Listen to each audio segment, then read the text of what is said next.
ladies and gentlemen. Welcome to another Dishealthy Confusion Thursday Night Hangout. Hello, good sir. Do you know why this is a glorious Thursday here on the podcast? Because we're back. And also because it is a free country where you can go out and get your vaccine to save you from life-threatening illnesses, people. Yes, I think it was 2 weeks ago. Yeah, I think 2 Fridays ago, I got my my COVID booster and my flu vaccine. That's what I got yesterday, and I'm feeling a little bit bleh today, but to me, it's well worth it to ward off potentially much worse side effects of the COVID or the full-fledged flu. Indubitably. Now, ladies and gentlemen, I do want to take just a quick second and thank everyone who popped in to say hello to me during the extra live stream. This past Saturday, I streamed from 2 a.m. To 2 a.m. Saturday to 2 a.m. Sunday, or actually 1:59 on Sunday, because I was not going to get caught in the daylight savings trap. Well, you have in the past. Yes, I have in the past. However, I didn't have a basketball game that I was actually playing in 8 hours later. That's a fair reason. So, Although, Well, I was just going to say that, I had set a goal of $300 this year, which was $25 more than I raised last year. And I'm happy to report that Ultra Confusion raised $405. I don't know where the 5 comes in, but woo, $405 for Ultra Confusion. The 11th year straight. Also, if you follow Extra Life social media, I have given them permission to use my picture. I don't know if they'll actually use it, but they have my permission to use it. So there's that. That is a pretty epic number. Yeah. I wish I had better words. But here's the funny thing about the Extra Life experience. This is the one really weird thing was, what's up, Chip? There was only one issue that kept happening in the chat room, and I'd have to get out of the game to basically reset the chat. Apparently, if you're streaming for long enough on YouTube, you'll get the sex website bots will start commenting in your chat room. So I had to keep not again. Pop out. Is that to keep the audience or the streamer entertained after so many hours of gameplay? It's like, you know what, this guy probably needs a little pick me up, if you know what I mean. No. Is that how it works? Yeah, I don't think so. No. I don't know. Now the games. I mean, I did end up playing a lot of Mordor, Shadows of War. I did dip my toe into the water with a couple other games, such as I finished off Dead Space early in the morning. I played a little Alice Madness Returns. I played a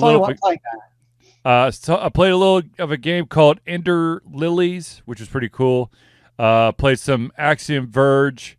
Played for a very short moment a new game called Ghost Song. And then while I was eating my my meal, because here's a fun fact, when Charlie starts gaming, or when Charlie gets focused on stuff on the computer, he tends to forget meals. So during my meal that day, I don't know, basically just throw breakfast, lunch, and dinner together. I played Slay the Spire, since I didn't have to have a controller in my hand to play that game. Shadows of Mordor, or both the Mordor games, they truly stress me out. Those, especially you start fighting the bosses, there's just something about that game. No, it's truly a life or death. Because most games, you die, it's you just redo the boss over, same difficulty and everything. But if you ever played Shadows of Mordor, you know if you die to bosses, they actually get harder, and yes, other bosses can potentially get harder. So for me, that's even more so than a game oh gosh, but the True Sweaty Palm game. What, like Demon's Souls? Yeah, Souls. Yeah. But it doesn't necessarily get harder. But Mordor stresses me out because not if, but when you're gonna die, it actually gets harder. So yes, yeah. it does. If you lose to an already, what do they call it? Basically a leader. Um, they gain a level. If you die to like a regular grunt, they get elevated to leader status and get like extra stuff. And I've put some serious hours into Shadow of War, and yeah, it's the only thing that really pisses me off is there's like a siege option where you get to a certain point where you have to capture the region, so you have to capture the citadel or the fortress, and if you get all the way to the end to basically kill the overlord and then die, you got to do the entire siege all over again, and he's like basically refilled his ranks. Yeah. And like, I don't know about you, but I'm one of those people, like when I was facing him or like any of like the leaders, like I try to whittle away all of his minions first. So it wasn't like 30 on one, it was only 4 on one.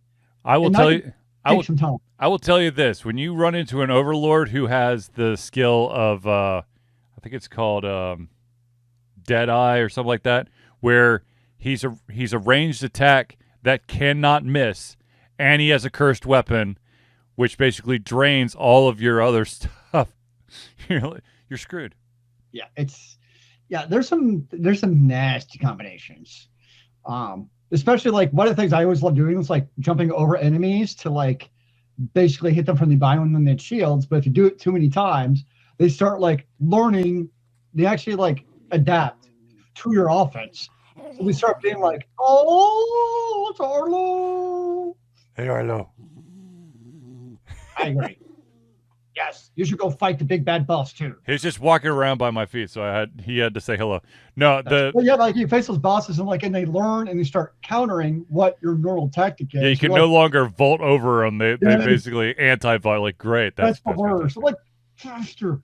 Yeah, I don't know how to attack you now. Yeah, so I mean, I don't know where I am in the game in like in terms of Shadows of War, but it's entertaining. It definitely, I could definitely go through a couple waves of enemies and feel good about myself after I just destroyed everybody. I feel it's a very easy time sink game. Like, yes. Before you know it, like hours have passed. Oh God, yes.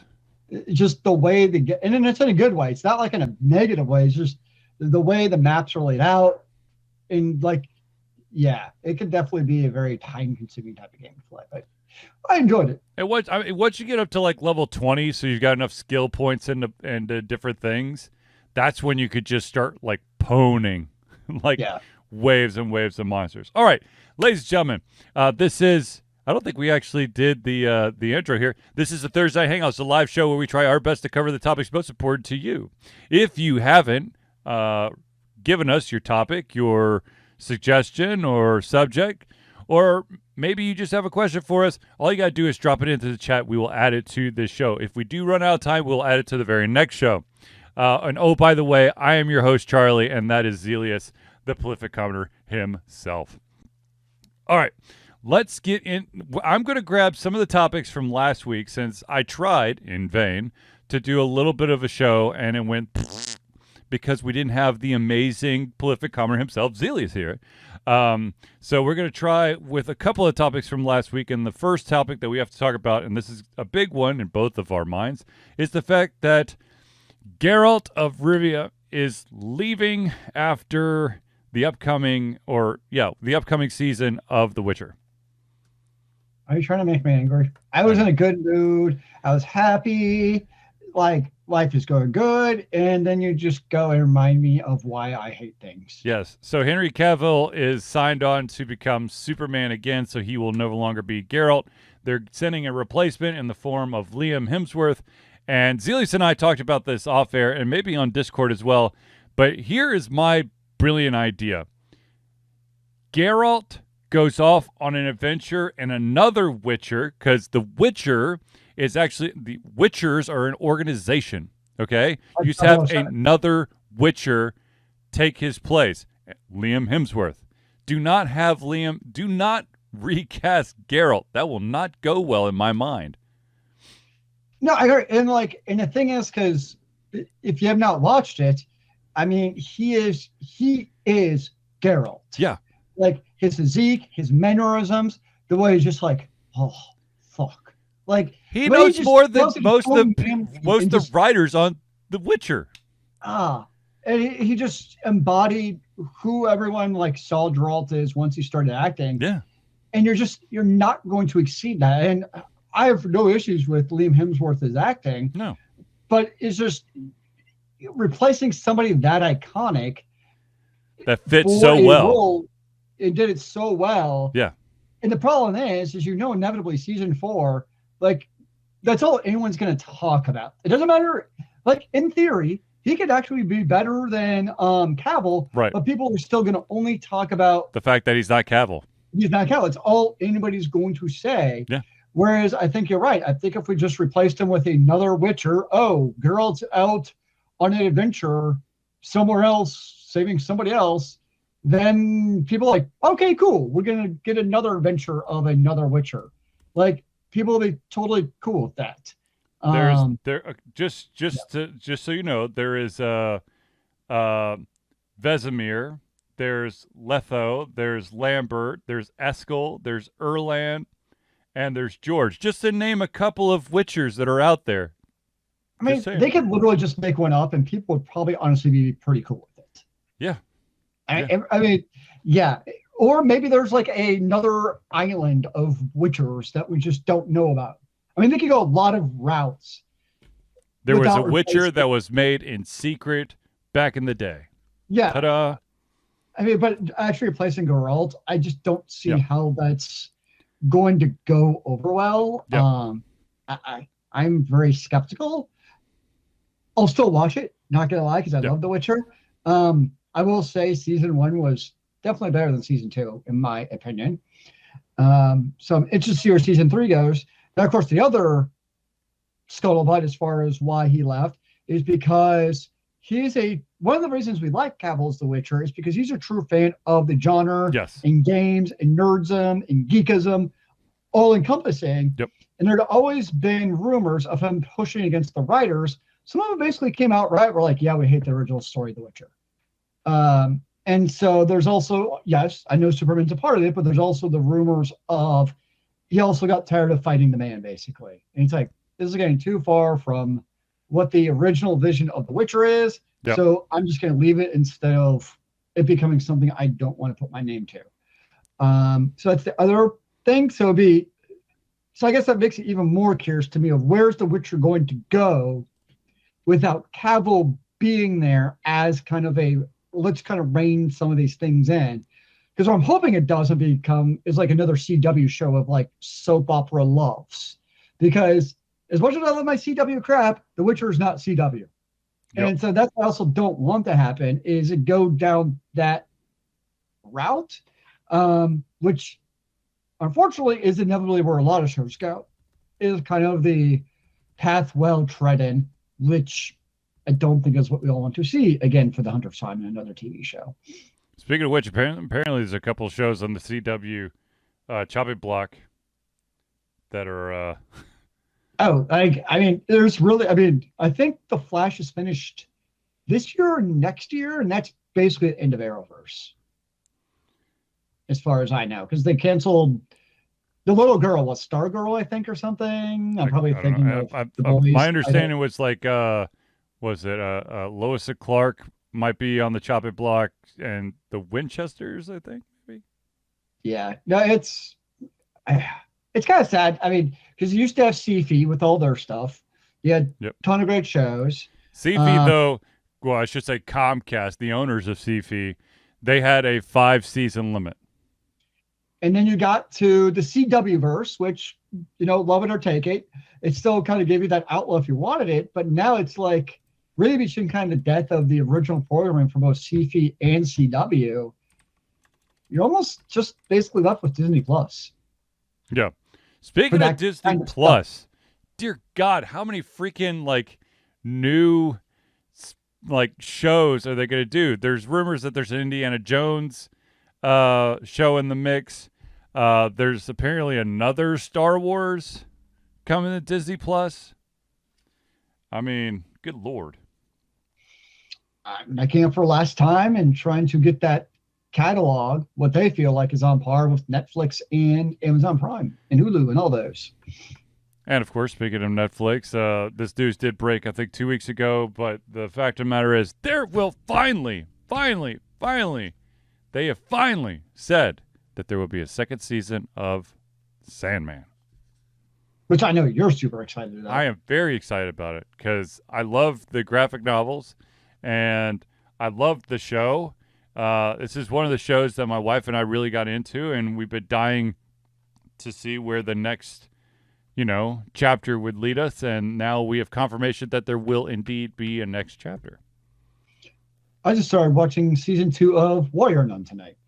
I just started watching The Inside Man on Netflix. It's always, that's a tricky proposition with any of these television shows. So it's like, will there be another season? Amazon Prime, you already know there's going to be another season of Ring of Power. Yep. But then you have the new one that just came out about where they enter basically the mine terminal. Peripheral.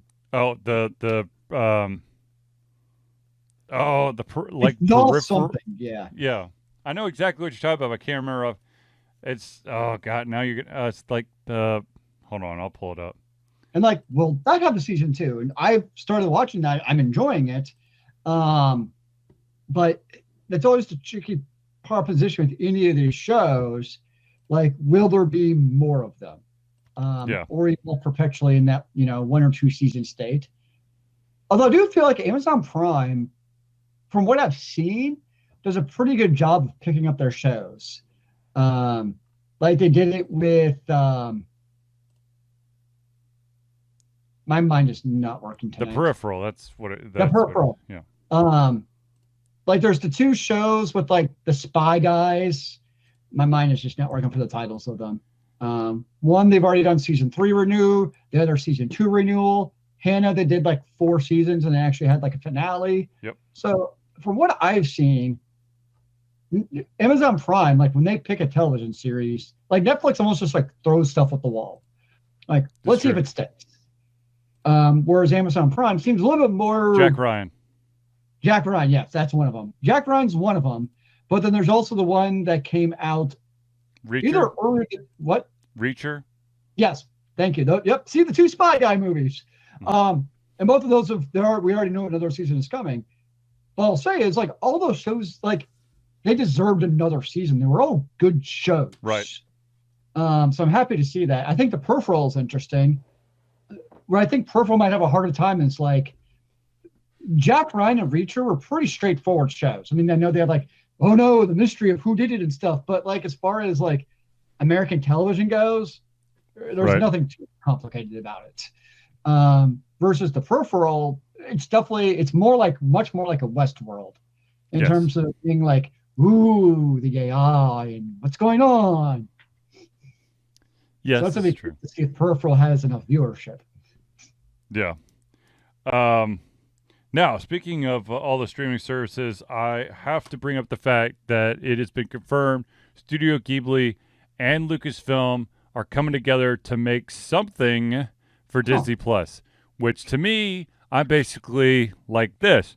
Here's my wallet. Take whatever you need for me to see this.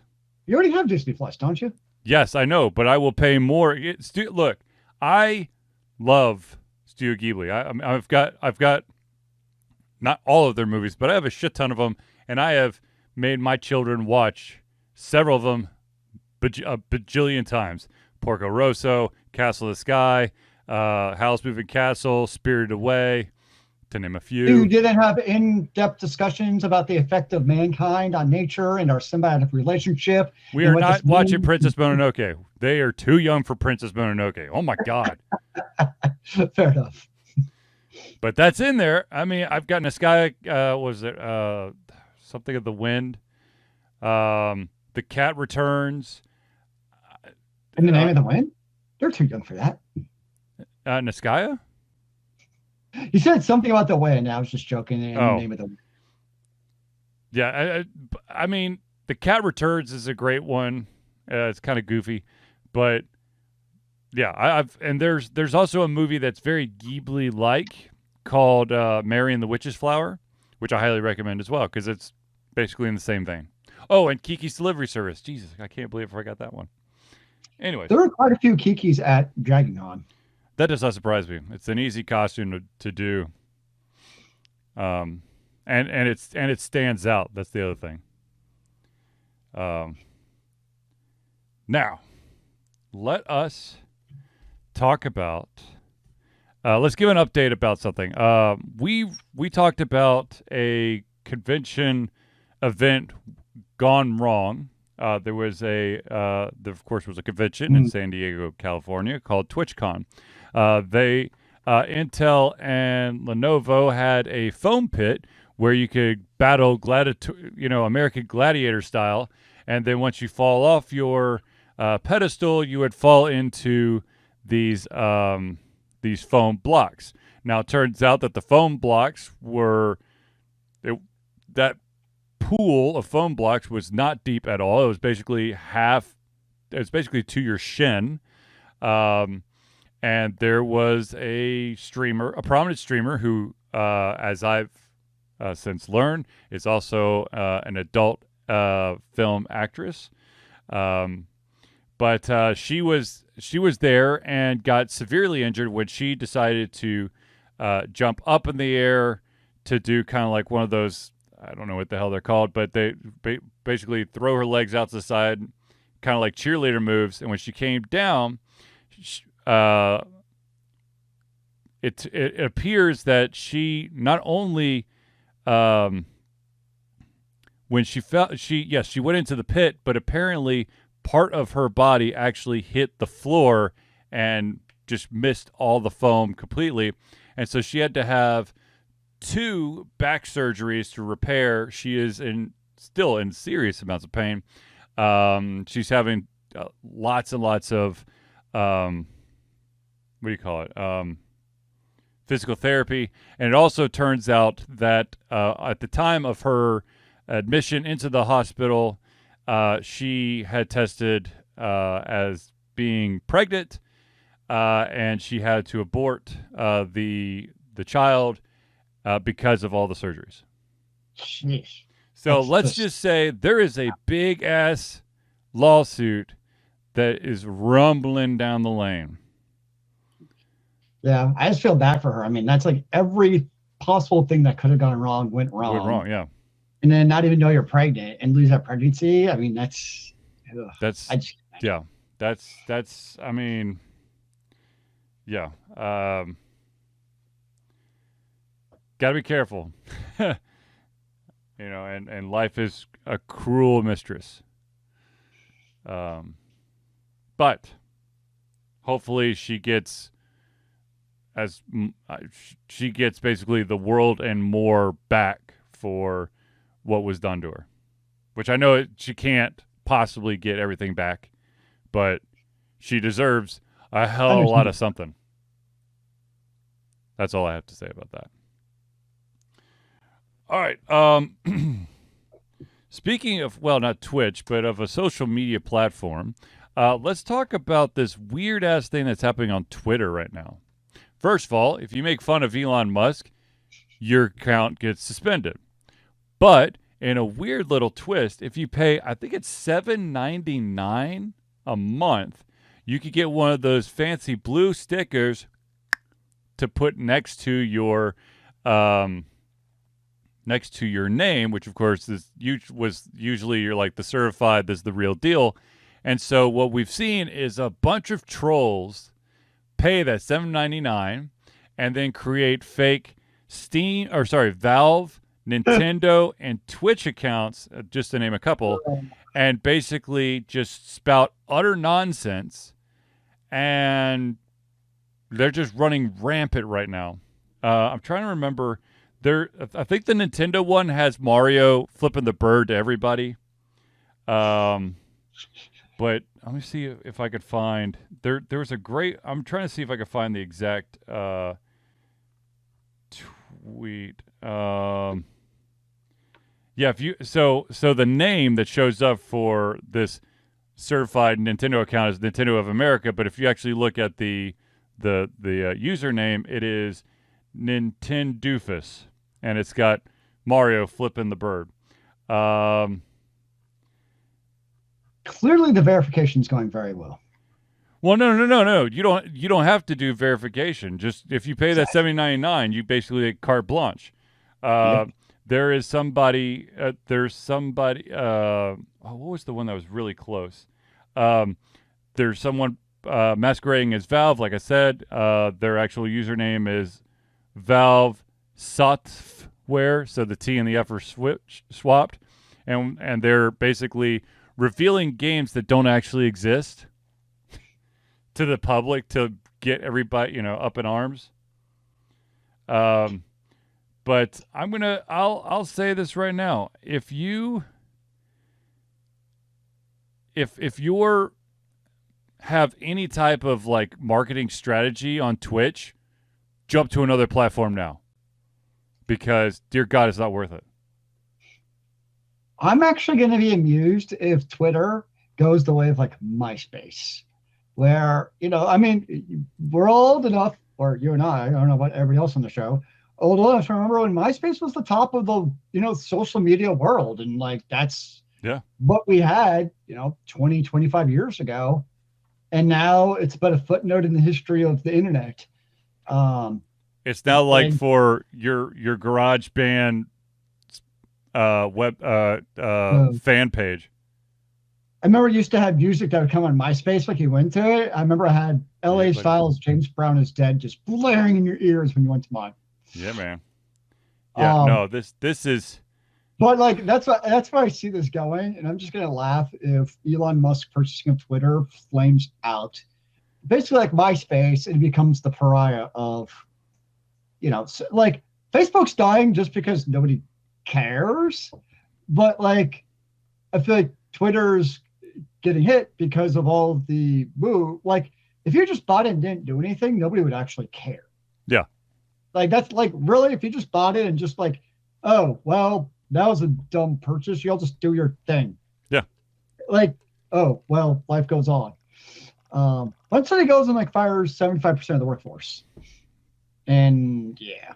Okay, so I mean, since the whole Elon Musk thing, at least 2 prominent celebrities have been banned or suspended from Twitter because they did a parody of Elon Musk. One was the actress Sarah Silverman. The other one was Harry Potter himself. Daniel Radcliffe has also been suspended for making a parody comment about Elon Musk. And Weird Al Yankovic came out and was like, dude, it's a parody. It's satire. Grow a pair. Yeah.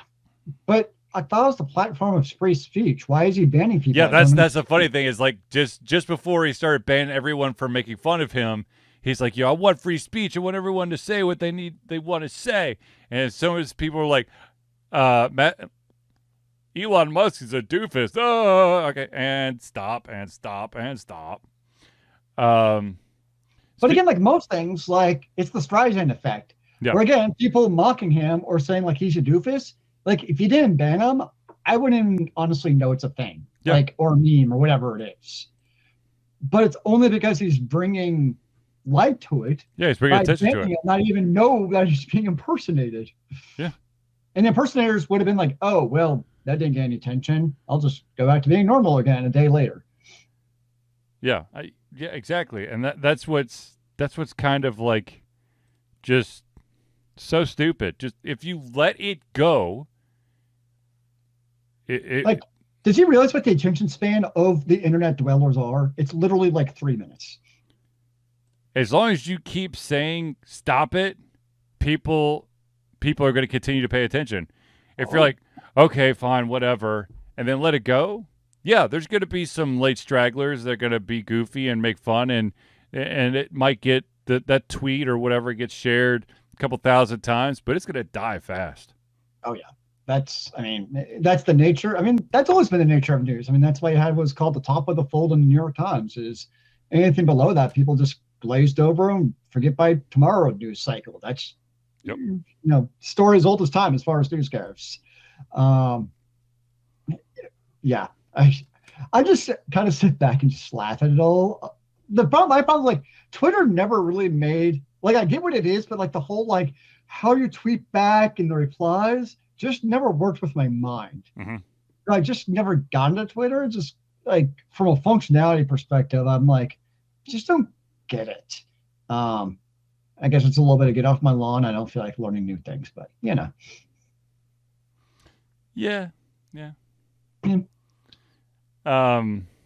So I do want to pause just for a second. I want to thank our amazing friends of the show. Ladies and gentlemen, if you want to be a friend of the show, of course, you could join our Patreon. But before I go into the details on how to join Patreon, let me tell you about the Indie Cluster. The Indie Cluster is an organization of independent game developers that want to gain exposure by being involved in the community. They collectively journey to popular conferences as a traveling booth to help gain attention for their games. They make partnerships in local communities to bring games to the mainstream mindset. They highlight local, unusual, and rare concepts to challenge the paradigm of the common. They also host events to teach kids and minority groups about game development to hopefully one day enter the industry themselves. For more information, go to indiecluster.com. That's INDIECLUSTER.com. The next shout out we have to give is to Noodle Boy Media. Founded in 2015 by Andrew Tran, Noodle Boy Media, previously Wet Kid 47 Media, is your choice for professional photo shoots and panel recordings at conventions. They pride themselves in providing a high level of professionalism, top-notch experiences, and quality services. If you want more information and to view their full list of services, check out facebook.com/doodleboymedia today. Noodleboy! The next shout out is to someone who I probably need to call because 24 hours of gaming straight does leave a crick in the neck, and that, of course, is Hero Chiropractic. Hero Chiropractic is a unique healthcare practice set up by Ryan Moore. The company's focus to elevate a patient's experience of freedom, creative expression, and joy. They believe that everyone can be a hero and has incredible heroic potential inside themselves waiting to be unleashed. Hero Chiropractic focuses on mobile chiropractic care in the greater Atlanta area. They are committed to healing clients by creating a plan of action uniquely suited for each person. They make that plan of action as convenient and affordable as possible, and most importantly, suited to your individual needs. For more information, go to herochiropractic.com. Now, as everyone knows, the next one deals with this next one definitely helped us out in a tight pinch when our non-copyrighted music became copyrighted all of a sudden. Ladies and gentlemen, let's talk about CrossPad Creative. Need a new logo or want to work on a full branding and content strategy? Or maybe you need music or audio for your content, just like Altica Fusion? CrossPad Creative offers a whole host of solutions for individuals and small businesses. Just email Josh at crosspadcreative@gmail.com and see what he can do for you. Yes. And the final shout out we have to give is to our longest, patron. And that, of course, is Agile Axiom. By day, Axe leads both a development team and a system administration team working on satellites at NASA's Goddard campus. But while not in meetings and many times during, he is the Agile evangelist Agile Axe, championing the philosophy of Agile and trying to make the world a better place for software developers, testers, system admins, and software projects the world over. Decades of experience in software development and leading agile teams are brought to bear against evil processes, inefficient work, and bad habits. For more information, go to agileaxiom.com. That's AGILEAXIOM.com. Now, ladies and gentlemen, I know that you are dying to know, how do I become a friend of the show? Well, ladies and gentlemen, I am here to tell you that Altica Fusion has a Patreon. And I, of course, give me 1 second because I accidentally closed the wrong document. No. Ultra Confusion survives the love and support of fans like you, and so we have a Patreon page. Patreon lets you, the fans, lovers, haters, aliens, demigods, gods, interdimensional beings, otherworldly beings, elder gods, and much more, of course, and supporters, to become active participants in the work we love through a monthly membership. This gives you access to exclusive content, community, and insight into our creative process. In exchange, we gain a bit more freedom to do our best work and the stability we need to build an even stronger creative career. Ladies and gentlemen, we have not one, but 2 tiers that you can become a part of. Each one of these is a monthly membership. So the first one is the dollar tier. That's $1 a month or $12 a year. And what that will get you is early access to all of the playthroughs that Ultra Confusion posts online, as well as the ability to take part in patron-only posts that could revolve around polls and much more to help shape the future of Ultra Confusion. Now, of course, if you're feeling a little bit more frisky and you do want to become a friend of the show, there is a $5 a month or $60 a year tier, which not only gives you everything at the $1 tier, but also gets your name or organization added to our thank you section for every single Thursday night hangout.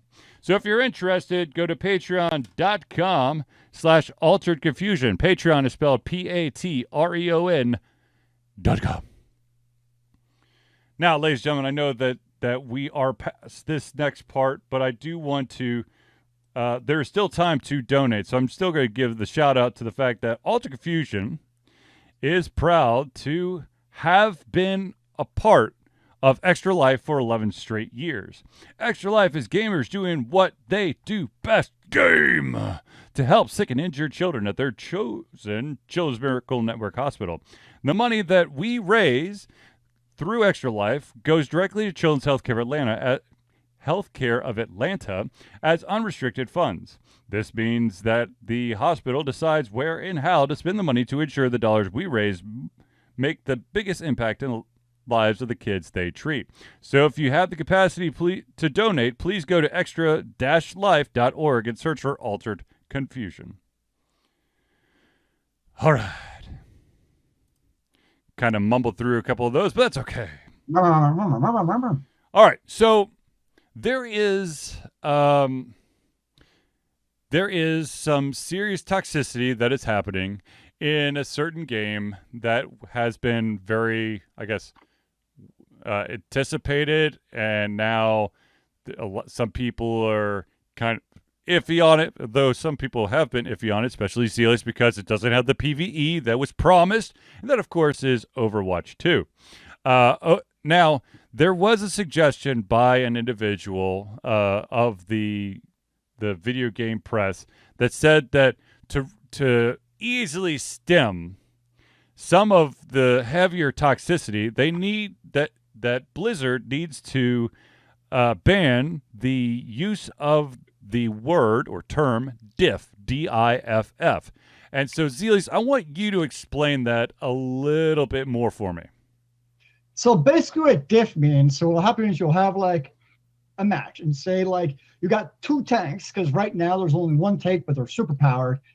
And so they basically are carrying the matches based on who your tank is. And what people will say is like tank Diff. And basically it's kind of like trolling, but not trolling. Basically saying our tank is better than yours because they're different, which means it's better. And I want to yell them to get off my damn lawn because we're using these newfangled terms. But basically that's what it means, is we're better than you. And it's usually not like I'm better than you.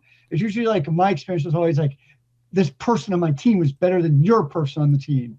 So it's looked at as a way of trolling because you're basically directly calling out that role's counterpart. And that's where toxicity comes in, which to me is dumb, stupid, pointless. It serves absolutely no stability around when it comes to toxicity by trying to ban the word diff. Like, I have no idea what that would actually solve, because let's be honest, toxic people are going to be toxic.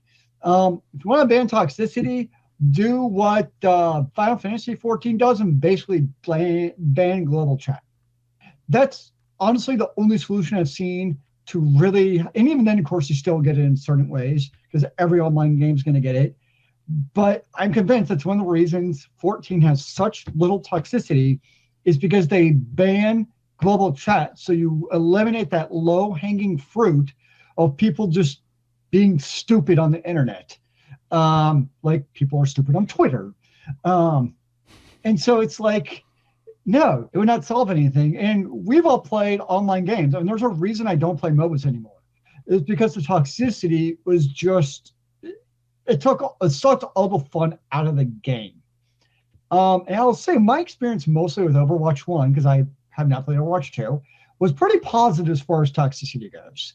I mean, there's always, it was going to happen. I mean, every online game is going to have it, but by and large, it wasn't as bad to me, at least, as in a MOBA. But no, banning the word diff. I mean, people are going to do all kinds of things. DIFF or D1FF, DI44. Like, I mean, you can do diff in so many different ways. And then it just becomes a stupid game of how can you type diff to still troll the enemy. Really, the problem right now with Overwatch is everything I've seen is basically the player base hates the game. That's honestly what it comes down to.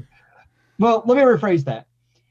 So there was one of our favorite board game creators, Craig Campbell, has a saying where you have the vocal minority. And that's very much what we have, especially in the forums like the Reddit and the Blizzard forums. It's the vocal minority where, like, you know, you have these like thousands of upvoted boasts of how it's terrible with the battle pass system and it doesn't respect your time and all these other things. But if you actually look at the numbers from what I've seen, guess what? Blizzard's still making money off of Overwatch 2. Oh, yeah. So it's like, yes, the vocal players probably hate the battle pass system, but for better or for worse, that's free-to-play games. I mean, Destiny 2 has it, Apex Legends has it. They all have this battle pass system of some sort. And I don't play a lot of them. I know people are like, oh, Overwatch 2 is just the worst of them. I can't really say either way. But that's just the nature of free-to-play games nowadays. And it's how they get around gambling, whatever you want to call it, with the loot boxes. Because remember, you don't have loot boxes like Overwatch 1. And so basically like, oh, okay, you don't want gambling in the form of loot boxes. We'll just actually make it, in my opinion, from everything I've read, financially less incentivized to actually do stuff because it's actually so much more of FOMO or fear of missing out. Because it used to be at the loot boxes, you would just basically get tokens to open them up from levels, whatever. Yep. If you don't play, you don't play. If you play, you play. Whereas battle pass systems create the worst case scenario of FOMO, where if you don't play, like I think this Pat League is like, what, 60 days, if I remember off the top of my head. So if you purchase a battle pass during that 60 days, you now feel like you have to play during those 60 days, or you like wasted your money by not fully unlocking all the battle pass perks.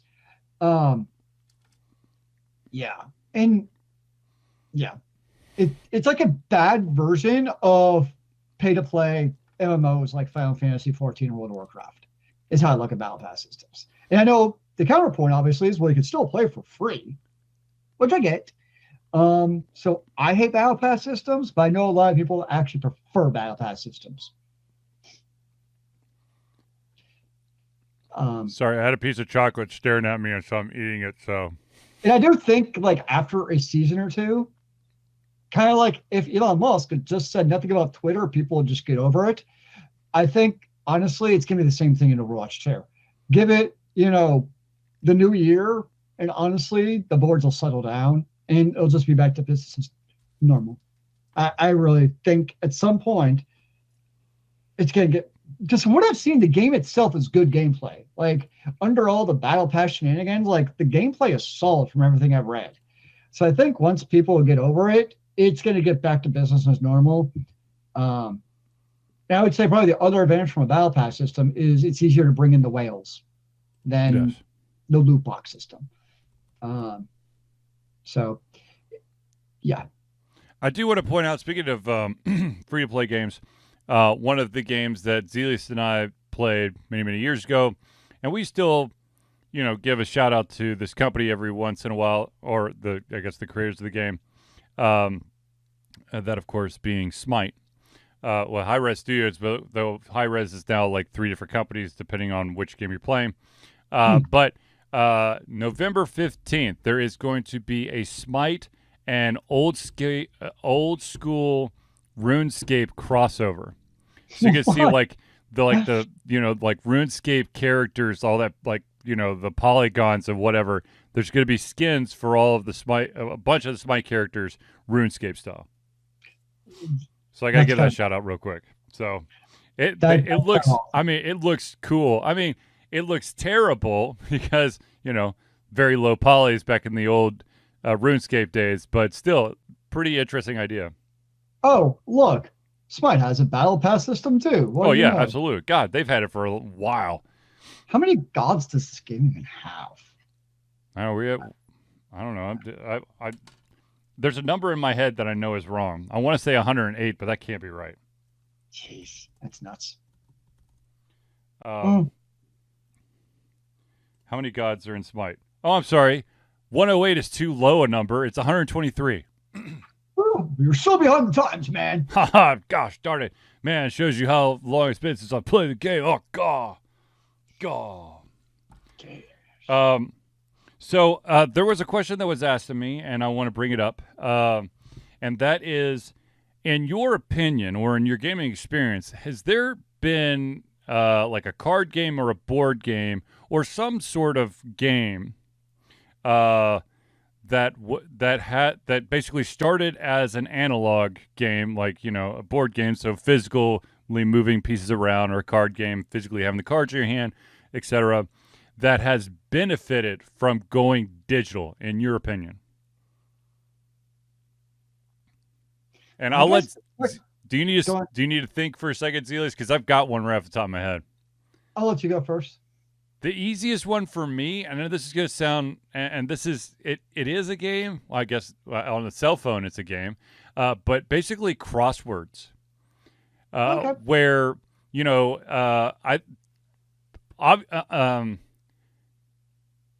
I can't tell you how many times I try to do a crossword and then have to erase shit in life. Or you've also got a bunch of those crossword games out there, or applications out there, that once you got the word right, it highlights it and locks it in.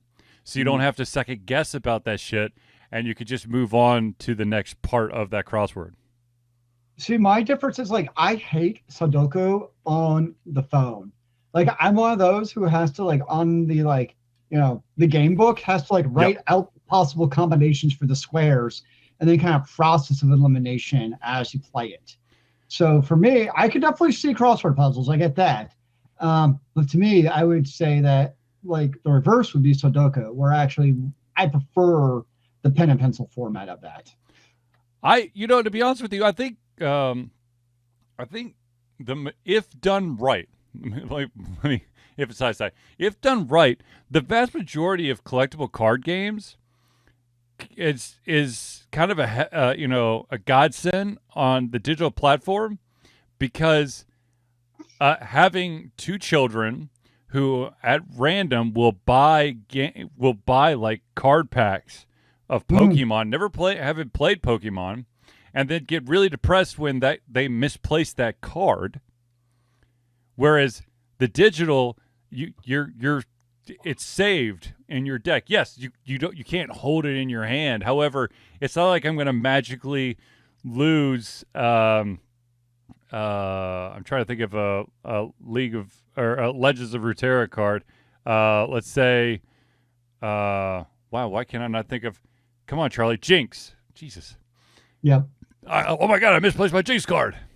I would assume the monetization. Because obviously before it's digital, you still had Magic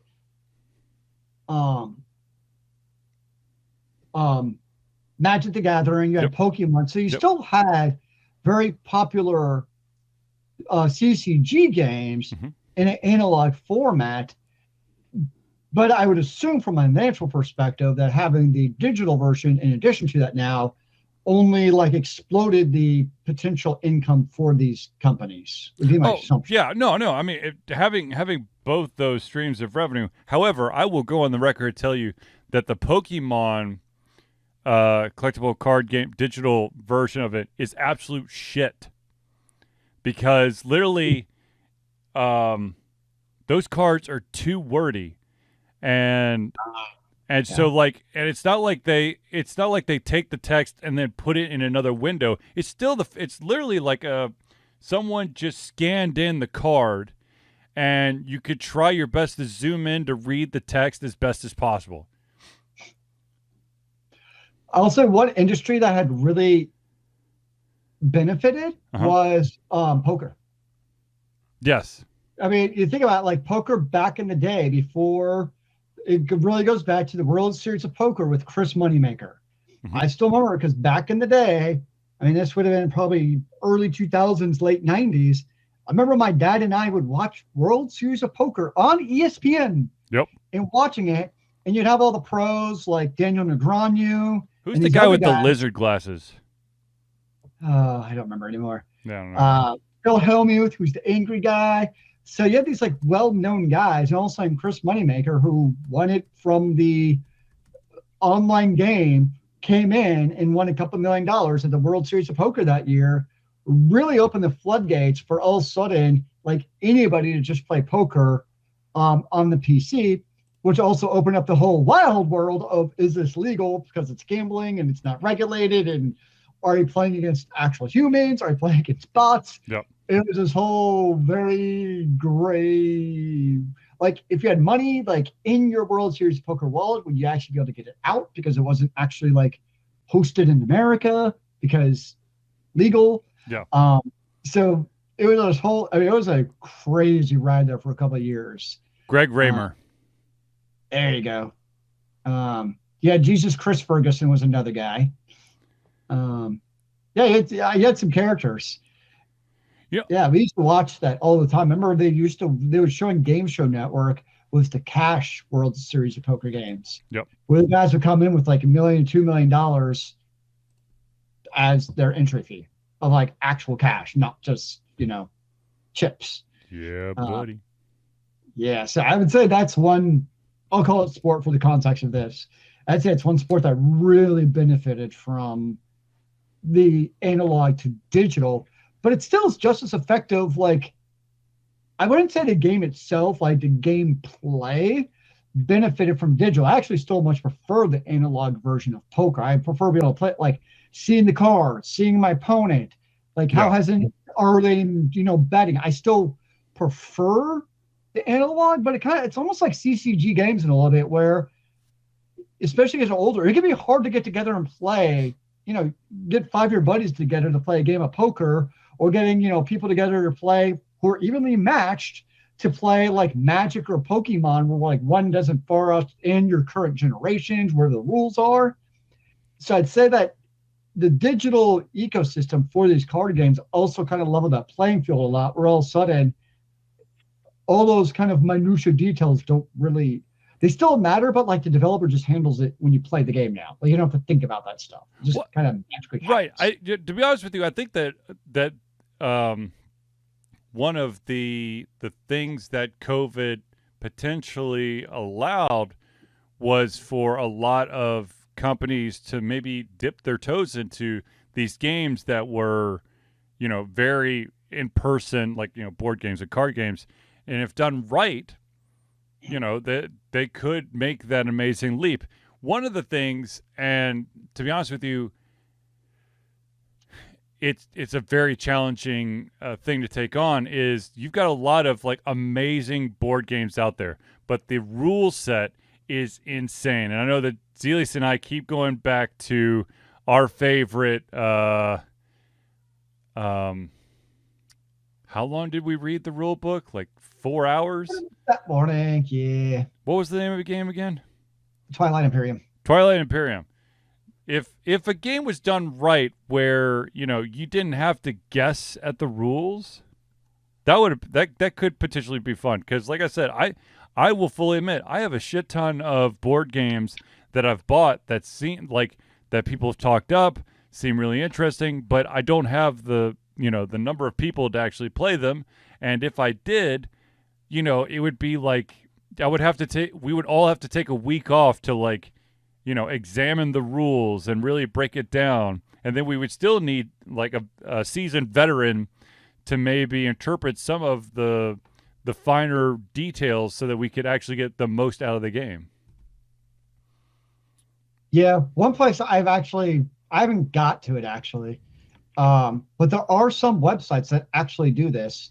Mm-hmm. Like one of them is Board Game Association. Whoa, my video just freaked out. Board Game Arena, where that's exactly what they do. They have like online games, board games online, like Carcassonne, Seven Wonders, some pretty popular ones that you can play online. I actually know one that's actually has a good module is Ticket to Ride. Not through them, but through the there's a Steam version of Ticket to Ride. Oh yeah, I've got the, I don't know if I have the Steam version, but I have the one for the iPad, which is phenomenal. No, it's great. It's the perfect like airplane game. Yeah. Oh God, yeah. So yeah, it's like you're right, because there are the one I'm still waiting to come to like an official board game site is Descent. Descent. Ooh, there's a game I haven't heard in a while. I really enjoyed it, but again, it's one of those where like, modules can take hours, but the modules continue and you have like, various quests and campaigns, so it can continue on. It's like Hero Quest, but advanced. Yeah. So that's one that I've been trying to find online for a while now, but there doesn't seem to be like any official version of it, basically. I would love, I know that there's been a lot of like games based off of this, but I would love to truly be able to sink my teeth into like a real Arkham horror. Ooh. But again, yeah, part of that is definitely the complexity of the rule set, and getting that somehow into an online version. It can definitely be difficult. Yes. Very much so. So, I mean, I'm trying to think if there's any other ones. One game that and I've seen a lot of like clones of it is Risk. Does really well as, on the PC. Yes, I've definitely heard that. Yeah. So I never really got into Risk though. Just I don't know. Didn't do it for I me. tried a couple times with the actual board game, but there's always someone that accidentally bumped the board, and then your pieces are on countries they're not supposed to be on, or now you can't remember what your distribution is, and you're just like, no, I'm good. Although I will never play Monopoly. That's one game I just refuse. Well, like I'm still learning like some of like the nuances of Monopoly, and so no, I will not play Monopoly. I'll play Monopoly Junior, and I'll be the banker, and I will palm whatever the currency is to make sure that I win every single time. What? See, my theory is I only play board games with people I enjoy being around. Yep. If I enjoy being around you, I don't play Monopoly because I don't want to end up hating you. Yes. Monopoly is definitely the game that will end friendships or relationships, period. Or my life. That too. Zealeus, is there any games you've been playing at least recently? I've mostly been playing Torchlight Infinite. Has been my choice du jour lately. Aha.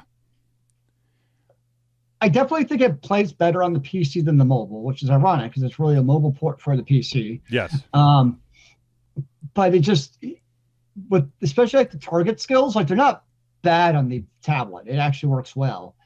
It just feels better on the PC, just like most action RPGs. I mean, like I wouldn't say the Torchlight on the iPad or the iPhone's bad. Yeah. I just like it better on the PC. Yeah. So I'm still playing that. I don't even know what level I'm up to. The interesting thing about Torchlight Infinite is like you're OP'd from like level 1. Yes. Oh God, yes. I'm not sure how I feel about that, because there's always the issue where like if you're OP'd from level 1, like at a certain point, what's the incentive Right. for grinding for more if you're not going to be like, instead of two-shotting everything, do I now like look at the, do they just die when I spawn now, basically? Or just run So, away. yeah, so it's kind of like, yeah, so that's kind of my thing. I'm like, everyone's already dying in 1 or 2 shots now, and I'm like level 30. So I'm still not quite sure. Like, it's a fun game. Mm-hmm. I'm just not sure the longevity of it necessarily. So I recently, on a whim, bought a new Switch game, more for the kids than for me. But I will fully admit that when the kids are playing it, I'm definitely all in. And that is, you remember that crazy Nintendo console that everyone was thinking, oh, this is weird. It's got a terrible name. Who wants to play with one another's Wiis? There's a game on there called Wii Sports, which came with almost every single Wii. Well, Nintendo has now come out with Nintendo Switch Sports. Oh. So it's basically the Switch version of it. It utilizes those little Joy-Cons. Yeah. Highly recommend that you strap that bad boy, put the little safety thing on there because, man, those things could fly if you're not careful. But it has, I'm trying to remember all of the games that it has. It definitely has tennis, has soccer, which you really need to have like this leg strap for soccer to work. But it's got volleyball, badminton, and of course, bowling. And wait, did you say tennis? Yes, I said tennis. Okay, good. Yes, tennis. That's like my favorite one. Yeah, no. It's got tennis, bowling. Oh, it also has the sword play feature from the Wii Sports Resort. And then it's got soccer, volleyball, and badminton. There is a rumor, or actually, I guess a promise, that the Wii Golf functionality will be added later this year. But I have to say that I am loving the bowling. I remember you would like bowl from the bathroom. I'd be in another room and just like, yeah, because my condo, when we had a Wii sports party, and I'd have to like run upstairs into the office or the bedroom and grab something, and like, Charlie, it's your turn. I'm like, swoosh, strike, ha ha ha. Yes. So Nice. I highly recommend that if you have the Switch, and you definitely have those little straps to anchor the Joy-Cons to you. If you liked Wii Sports, you're gonna like this. So I also, because you did mention it, I also did get Slay the Spire. Again, I tried another Rogue, and the roguelites just don't do it for me. Well, which I think you have to beat it with 3 of them to unlock the fourth one, the fourth character, or do you have access to all 4 right off the bat? No, you only have access to one off the bat. Oh. Yeah. Well, shit. The warrior, probably? I don't remember. Yeah, the sword guy. Yeah. Right? No, yeah. You only have access to one of them to start with. Yeah, you got a sword guy, then you got a knife-throwing guy, then you got like the broken robot, and then you have the weird blind chick who could change like elements and stuff, which it gets really complicated. Yeah, so I tried another roguelite. I'm like, nope, still don't like roguelites. No. Yeah, it's just not my game. It's just not my genre, I should say, except for Hades. Yeah. Well, so that I can get into. Speaking of games, so like a bunch of the games that I played for the Extra Life thing were like Metroidvania games. I played Ender Lilies, Axiom Verge, Ghost Didn't Song. you play Axiom Verge last year? Huh? You played that before. What? Axiom Verge. Oh yeah, dude. The Axiom Verge is. I've played that I play that every once in a while. I also play Sundered from time to time. But Ender Lilies is a newer game, and so is Ghost Song. And a lot of people are talking, up about how awesome Ghost Song is. I have to tell it to you straight. I really didn't. The reason why I played Axiom Verge, I actually started installing Axiom Verge while I was playing Ghost Song because I was just like I see what you're trying to do, but it's just not hitting right.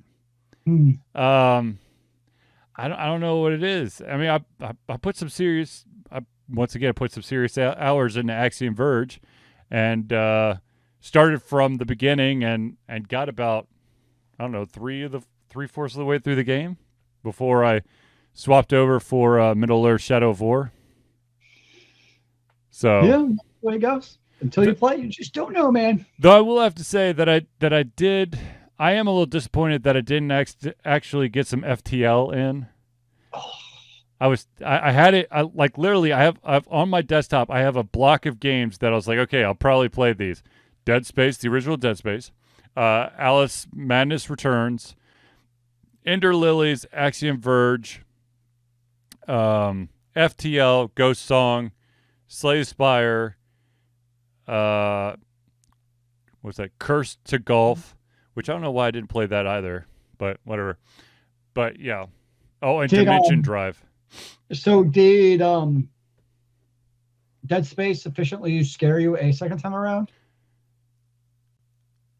I think that because of the fact that that Dead Space originally came out in 2008, and this is literally the 2008 version, that I just, I will fully admit that there were 3 instances where the jump scare got me.